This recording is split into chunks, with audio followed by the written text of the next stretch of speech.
Mainit na naman ang panahon sa Pasay. Sa ikatlong palapag ng isang gusaling luman ay nangangitim na ang mga bintana sa Alikabok, matatagpuan ang opisina ng Lucent General Trading, isang kumpanyang May 25 na empleyado, karamihan ay mga babae, ilan ay matagal nang nagtitiis. At sa gitna ng opisina, nakaupo sa swivel chair, nakaangat ang isang paa sa drawer ng desk, parang hari sa sariling palasyo, si Orly. Guwapo si Orly. Matangkad, maputi, matangos ang ilong, laging maayos ang damit at buhok. Kung titingnan mo sa unang sulyap, siya ang tipong inaasam ng mga dalagang walang muwang. Pero sa mga nakasama na niya, kabaligtaran ang laman ng kanyang pagkatao. Uy, si Mai, ang ganda ng lipstick. Sayang lang, boyfriend niya parang tricycle driver sa umaga, jeep driver sa gabi, sabi ni Orly habang tinuturo ang katrabahong si Mai nakaka-rating pa lang. Napatingin si Mai, bahagyang napakunot ang noo, pero hindi na lang kumibo. Katulad ng iba, sanay na siyang biruin at bastyusin ni Orly. Hoy, baka gusto mong ako na lang, hindi ka pa mapapahiya sa itsura ng kasama mo, dagdag pa nito, habang tumatawa. Ang mga katrabaho, natahimik. Ang ilan napapailing. Ang iba'y pilit na ngumiti, kunwaring aliw. Pero hindi ito biro para kay Mai. Isa na naman itong araw ng kahihiyan. Si Orly ang uri ng taong hindi marunong gumalang. Wala siyang sinasantok, may asawa man o dalaga, pangit o maganda, lahat ng babae para sa kanya ay palabigasan ng kanyang ego. Lahat ay dapat mas mababa sa kanya. Yung isa dyan, binasted ako, kaya tingnan mo ngayon, nanaba. Karma is real, sigaw niya minsan, habang may tumatawid na babae sa kabilang kanto ng building na dating staff ng HR. Naririnig ng lahat, pero walang pumapansin. Ayaw nilang mapagbalingan. At kapag may sumubok magpaliwanag o sumagot, ano, gusto mo ipahanap kita? Akala mo wala akong koneksyon. Paulit-ulit itong sinasabi ni Orly na para bang linyang Mine Moriana. Sa likod ng kanyang biro ay ang tunay na banta at hindi lahat ng tao ay kayang tiisin iyon. Minsan, may isang lalaking janitor na sinubukang pagsabihan si Orly dahil sa paninigaw nito sa babaeng OJT. Makalipas ang 3 araw, nawalan na ng trabaho ang janitor. Ayon sa mga bulong-bulungan, may koneksyon daw si Orly sa isang kilalang konsehal sa Pasay. Hindi malinaw kung totoo, pero sapat na ang takot upang lahat ay manahimik. Walang makapidyaw sa kanya. Si Orly ang hari sa opisina, at para sa kanya, ang mundo ay isang entablado kung saan siya ang bida, at lahat ng iba ay tao-tauhan lamang. Ngunit sa likod ng kanyang mapangahas na pananalita, walang nakakaalam na darating ang araw na babaliktad ang mundo sa kanya. Isang araw, isang katahimikan ang papasok sa opisina, mapayapa, ngunit may dalang bagyo. At doon magsisimula ang kanyang pagbagsak. Lunes ng umaga, bago pa man pumasok si Orly sa opisina, may kakaibang katahimikan na ang bomb alert sa paligid. Ang mga ilaw ay tila mas mapusyaw, at ang mga empleyado ay mas tahimik kaysa dati. Lahat ay nakatuon ang tingin sa isang sulok, doon, nakaupo ang isang bagong mukha. Nandito na pala ang taga-kapis, bulong ni Lita, isang accounting assistant. Baka naman maging panibagong biktima na naman ni Orly. Ewan. Mukhang tahimik naman, sagot ni Rhea. Pero may kakaiba sa mga mata niya, no? Ang tinutukoy nila ay si Lyra, ang bagong empleyadong babae mula sa Capiz. Mahinhin ang kilos, mapatla ang kutis, maitim ang buhok na nakabon, at may simpleng vestido lang na kulay putit-asul. Wala siyang make-up, wala ring masyadong kinakausap, pero ang presensya niya ay para bang humihigop ng ingay sa paligid. Tahimik, matatag, at may kung anong hindi maipaliwanag. Sa likod ng kanyang katahimikan ay may matalim na mga mata. Hindi galit, hindi rin masaya. Wala itong ekspresyon, ngunit may bigat. Para bang sa bawat tingin niya, may sinusukat siyang lalim na hindi kayang makita ng karaniwang tao. Pagdating ni Orly bandang 9:00, agad niyang napansin ang bagong empleyado. Uy, sabi niya habang dumadaan, mukhang may bagong recruit si Bossing sa Barrio Fiesta. Sabay tawa ng malakas, napalingon ang ilan. Si Lyra, hindi kumibo. Tiningnan lang siya saglit at muling ibinalik ang paningin sa kanyang papel. Hindi sanay si Orly na hindi pinapansin. Lumapit siya, nakapamaywang. Hoy, Miss Capiz, hindi ka ba marunong ngumiti? O baka, kagat lang yan sa manok sa inyo. Tahimik pa rin si Lyra. Tahimik na parang sementeryo bago ang ulan.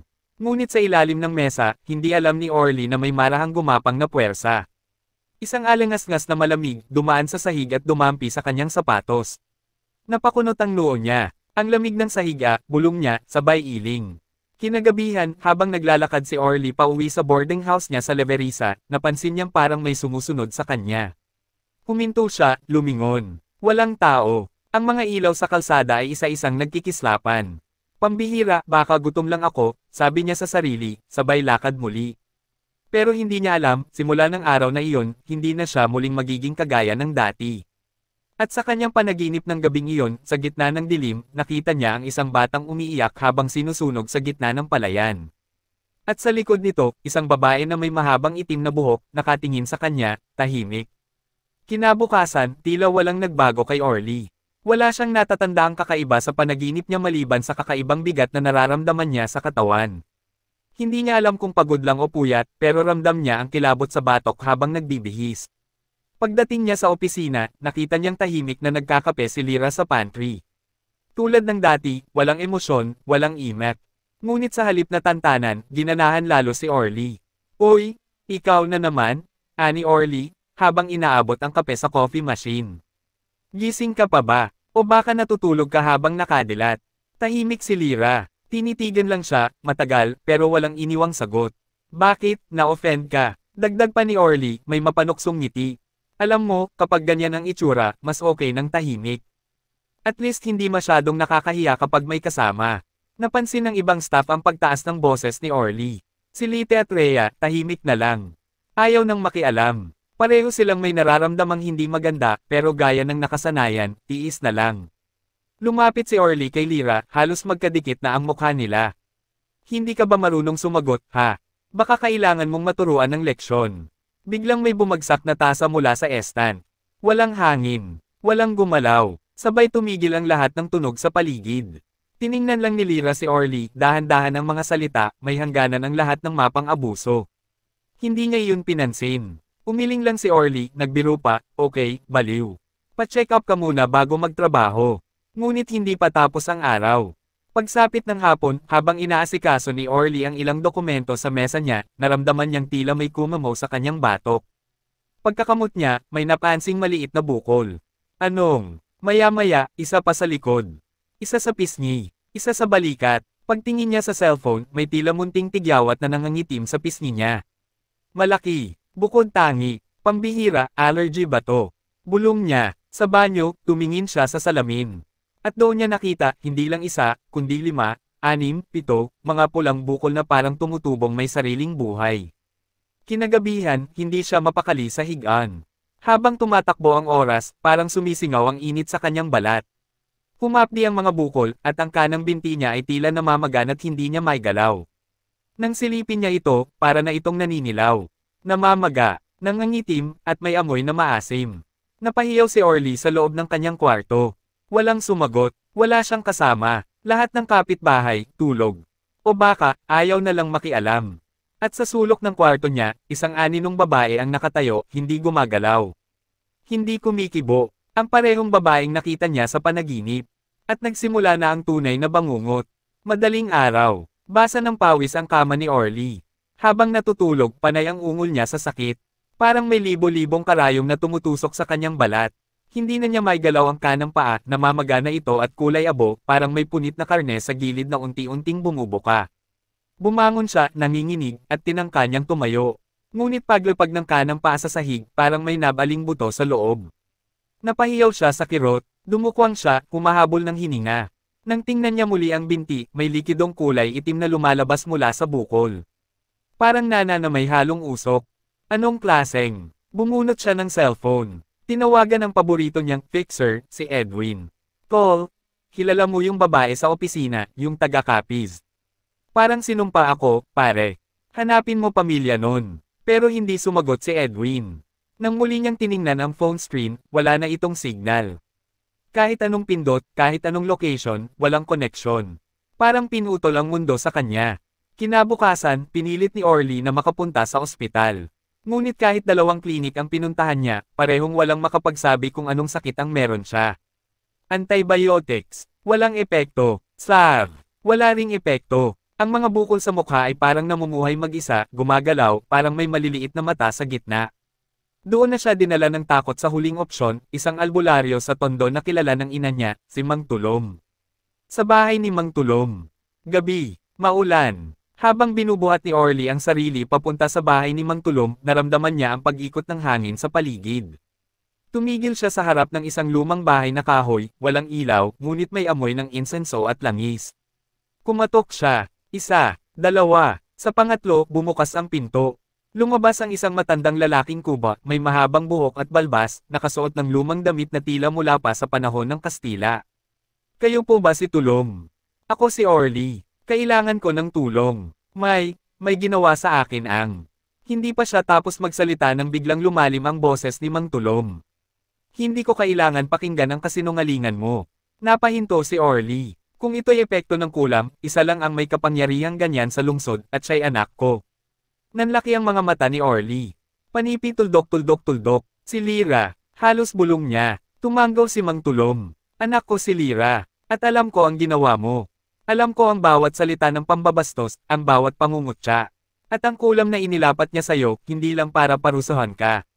Kundi para ipakita sa'yo ang kinahihinatnan ng kasamaan. Pakiusap, tutulungan mo ako, di ba? Pagmamakaawa ni Orly. Tiningnan siya ng matanda, malamig ang mata. Ang anak ko'y hindi laruan. Hindi ako ang kailangan mong kausapin. Ang tanong, may lakas ka pa ba para harapin siya at humingi ng tawad? Kinabukasan, halos gumagapang na pauwi si Orly mula sa bahay ni Mang Tulong.